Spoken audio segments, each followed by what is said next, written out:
Hey everybody, welcome to Pop Culture Philosophers. It's time for Comics Revisited. Today we're revisiting Kingdom Come.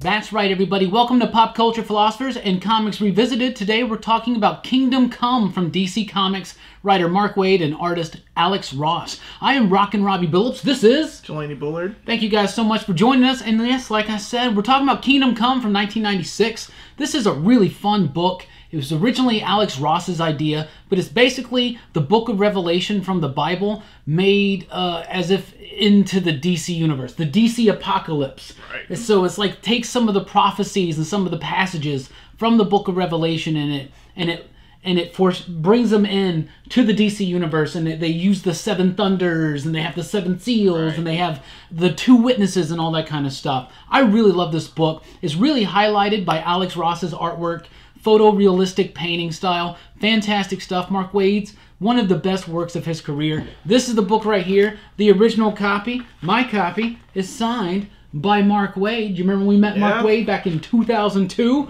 We'll throw a link down below so you can get a cool version of Kingdom Come if you want to and help support PCP. If you've never read this book, you really need to. Why don't you tell us why you love it so much, Jelani? Man, I love this book because, well, it's beautifully drawn. By Alex Ross.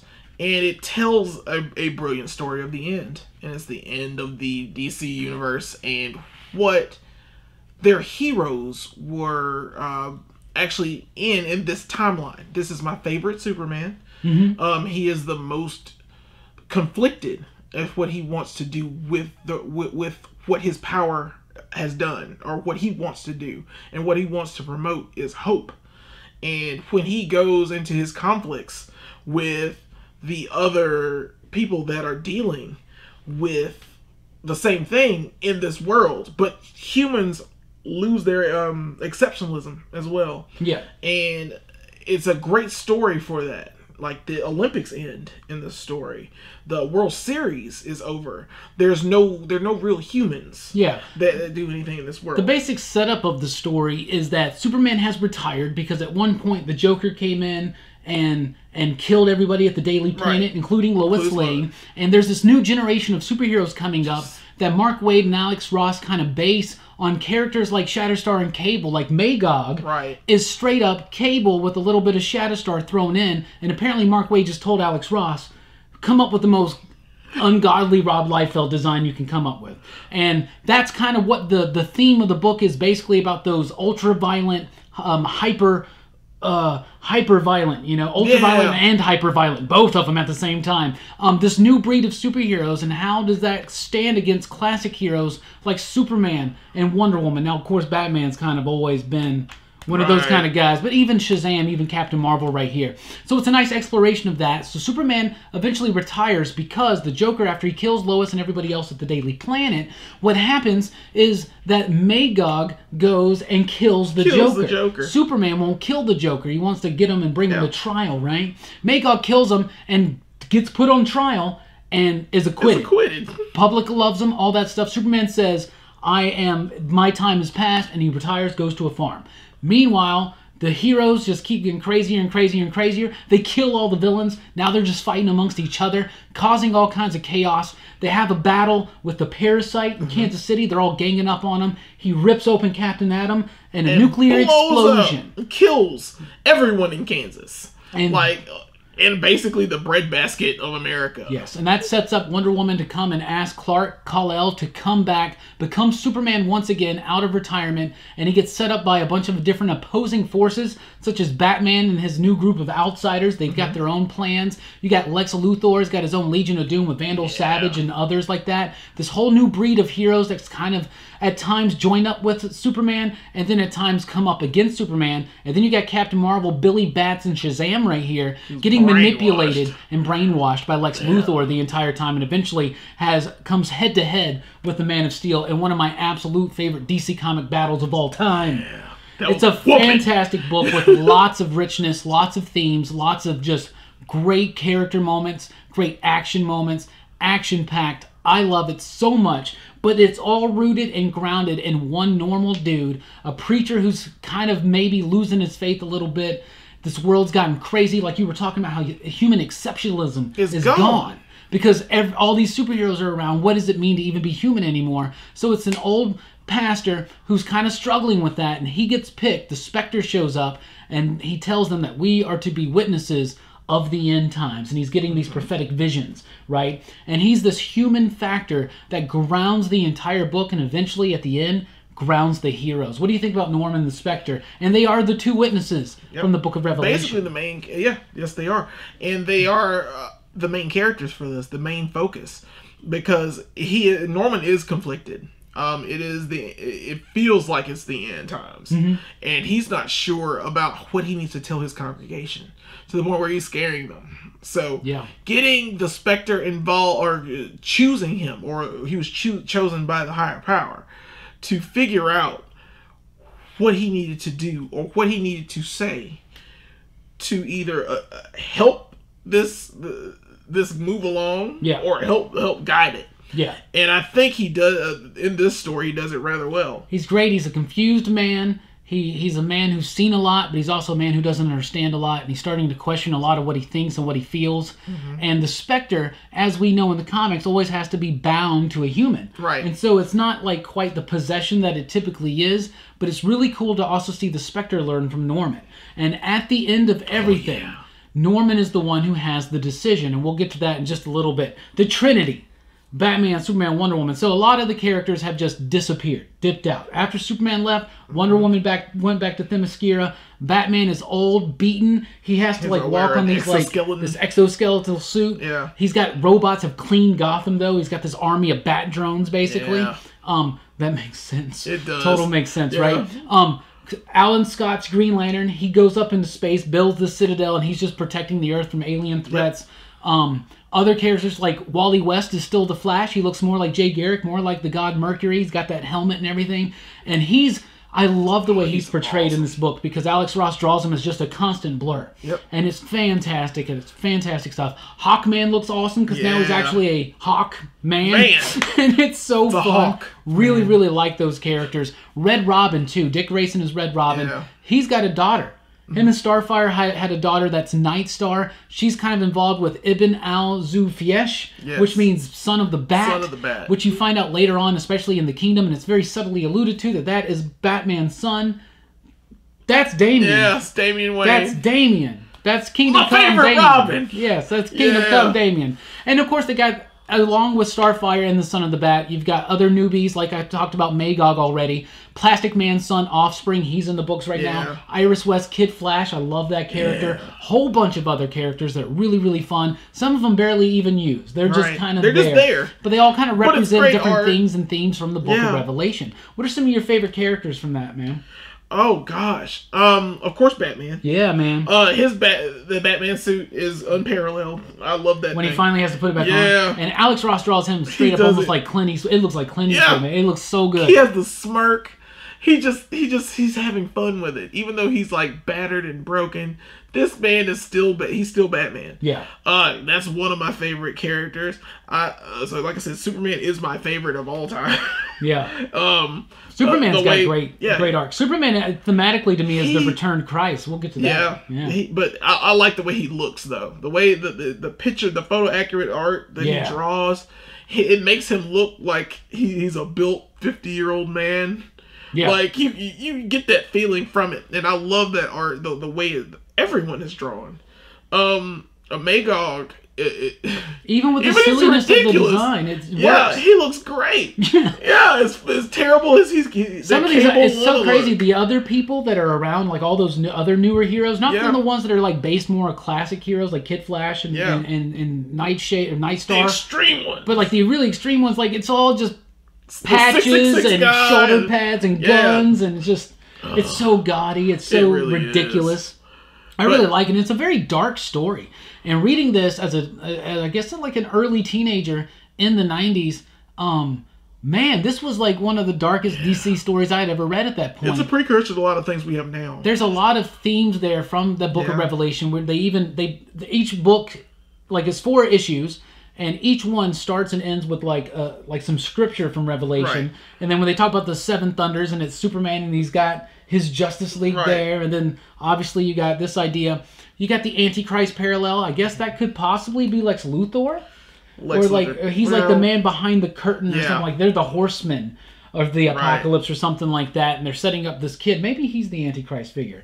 I don't know, something like that. But I really like Lex Luthor, Vandal Savage, Selena Kyle's there, Edward Enigma. There's a bunch of other villains there too. Tons of people in this book. Like, I love how all the DC history coincides with these 4 stories. Yeah, I love it. It's generations of people that are just grown up and they just fight all the time. Eventually, it's gorgeous. Yeah. Oh yeah, and eventually it all culminates into a big battle because they lock up all of the extreme characters that don't follow the Justice League after Superman comes back. That's right. So they put them in the Gulag, and the Gulag looks just like the Legion of Doom headquarters. Like their headquarters from Super Friends. It's awesome. I mean, it's drawn so perfectly, but they put them together, and they decided they basically riot enough to escape. And this battle could basically take over the Earth. And these are the visions that Pastor Norman has been having. Is of these characters, this epic battle that's going to end Earth. It's going to be the apocalypse, right?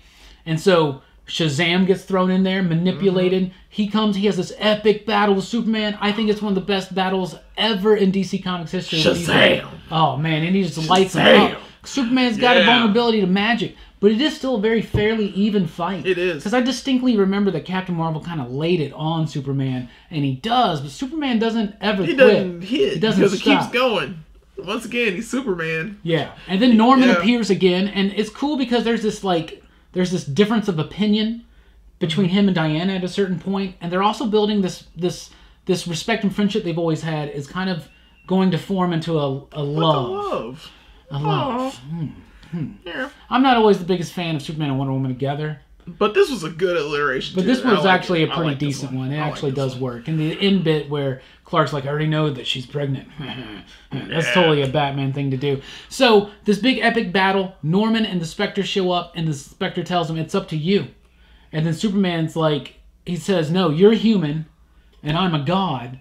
So it's up to...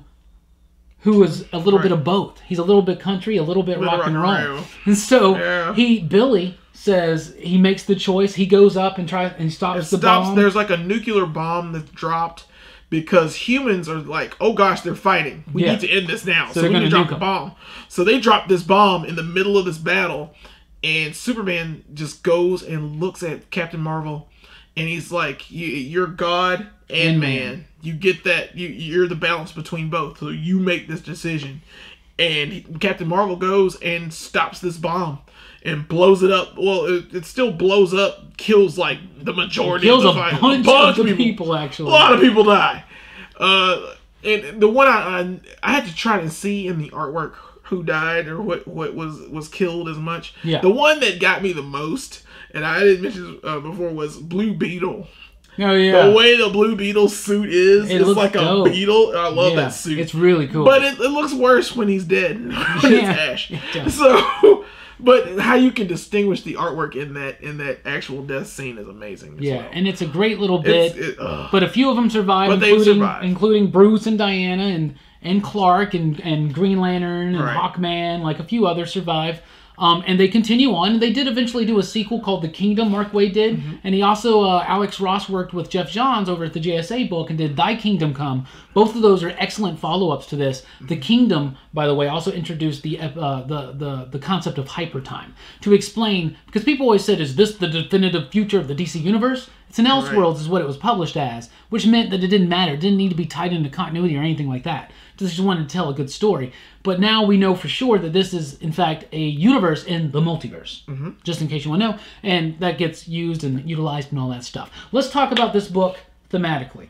First of all, us versus them mentality. I think it really tackles that subject. I think Mark Waid, that's something that he's very passionate about, is the idea of us versus them. And how that can affect the argument and the environment around. You know, something like in the Marvel Comics Civil War, the comic book, how like Cap just ends it because he's like, we're not doing our job. And that's where the DC heroes are at this moment. And that's how people can be when they get into this, I am against this, I am against that, Right. instead of And just when what we are all do for. that, yeah, when we get that way, and we're both on the side so deep, Yes. we're not going to convince each other unless we see eye to eye, Yes. and we work out our problems. It does give that a lot. There's a lot of distrust all over the place, And it's in really this cool book. because it also touches on another us versus them. And that's DC Comics versus Image. Yep, that's Right? the main one. I It's a think. big spotlight on what does this new era in the 90s, this new era in 96, of violent, morally ambiguous, hypersexualized superheroes, what does this mean to classic characters that represent hope and optimism and ability like Batman and Superman and Wonder Woman, right? What does this mean? How do these characters react, and how can they coexist? Is it even possible? And what does it say about the audience? And then it's a self-assessment, because it's not only what does it say about the audience and the readers, but what does it say about us, the creators? And Mark Waid's asking those questions. And I really think that he does a great job with that, of self-assessing how does DC survive in a world that's changing, that's getting more violent, that's losing hope. When DC still has to be there to be that hope. You know what I'm saying? Right. And so I really like that idea of the self-assessment of the industry and of DC Comics and of like even Mark Waid's, career. Things like that, talking about stuff. Also the Revelation themes. It's obviously using prophecies from the Book of Revelation, the Apocalypse. They're relating it to the DC heroes and events that are happening in Kingdom Come. We already mentioned the two witnesses. We're trying to figure out who the Antichrist might be. Magog he's not the Antichrist, but he might be like He's the God of herald. War, the herald, Yeah. something. We got to really he's think the about herald that a of little the bit Bible, more. The Return Christ, though, is Superman. Right. Obviously, He there's is. even the bit when Diana goes to get Clark from. Sometimes you try to say Clark and Kal-El at the same time, and it really messes you up. Yeah. And when she goes to get him, because now he's farming in the Fortress of Solitude, which I love that little trick when you find out that he's actually You're in scaring the Arctic. But he's got a beam of wood across his back, and he's got three nails in his pocket. Lots of little things like that you can pick up on, thrown throughout the artwork. What do you think about just the idea of the returned Superman? What does that represent? How does it, the whole thing, the connection to the Book of Revelation, do you like it? What do you think about it? I like it. Because Jesus, or the Jesus-like character, should be Superman. It's not that he's resurrected. It's the fact that He is also heralds. a resurrected He is, being. Yeah. Just saying. Yeah. He did have a death. He did have a death and resurrection. Death, burial, resurrection. Yep. And it all came The back. passion of the Superman. Yeah, he did get passion. He even died in the movie. Yeah, anyway. he did. But yeah, Superman in this sense, he was hope. He is hope. But his hope in this context brought about the end. In a lot of different ways. Because he had to learn, and this is what I was talking about with that self-assessment thing. He had to learn that he wasn't relevant anymore. Right. His way was not working. His way was just us versus them. It's still polarity. It's still not coming together to make something better. It's not progress. Right. Right? And he had to learn that. And he learned that by giving up the ability or the power to do it. Right. He gave it to someone else. Yeah. For it to be used. Now maybe it was a cop-out. But it worked. Don't blame me. I told Captain Marvel It to do it. worked. But I really like all those themes. I think it's very rich because of that. It doesn't even need it. It's still just a great character study. All the characters are great. Mark Waid, comic book historian that he is, understands these characters. Yeah. Their voices always ring true in that book. It makes sense that this is an older, grittier Batman who's been so beaten and broken that now he's kind of like, he's still snarky. He's still Batman. And I love, they got the relationship. Right. Everybody's correct. Every character is the best that it could be. Yeah. Like even Aquaman. You get Aquaman down in there. Aquaman has when everybody left after Superman did, Aquaman went back to Atlantis, and now he's just a complete. He's like they're a very reclusive society now. Right. He doesn't really have much. He doesn't want much to do with it. He does have like one little bit in it though, and he's pretty behaved. Yeah. Him and Mira there. I wish there was more Aquaman in it. And poor Martian Manhunter. That guy. Oh man, he's just relegated. He's just there nothing. to nothing. He's like there for like a panel or two. Yeah. Sad. It's like he exists. Overall though, I love this book. If you've never read it, you really should. Please read. And if you've never read it, you probably should not have watched this video because we kind of spoiled it. But anyway, it's a really fun story that we highly encourage you to check out, and we encourage you to revisit yourself. So let us know what you think about Kingdom Come in the comments down below. I'm Rockin' Robbie Billups. This is Jelani Bullard. And be sure to join us over at patreon.com/PCP, where you can unlock exclusive content like PCP video newsletters and early access to videos such as Comics Revisited and more. Thank you guys so much for rocking with us. We're about to dip out here, but don't forget, no matter where you are, there you go. Thy kingdom come, all that jazz, all that craziness. PopCulturePhilosophers.com for podcast blogs and a whole lot more. Superman, Kingdom Come, Jay-Z's Kingdom Come album when he came back. Remember, Jay-Z retired. Oh yeah, he's retired. And he came back, and his first album back was Kingdom Come. Kingdom Come. There's a reason for that. There's a reason for that. Anyway, thank you guys so much once again for checking out the video. We are Pop Culture Philosophers, Umbrellas. Ella, A.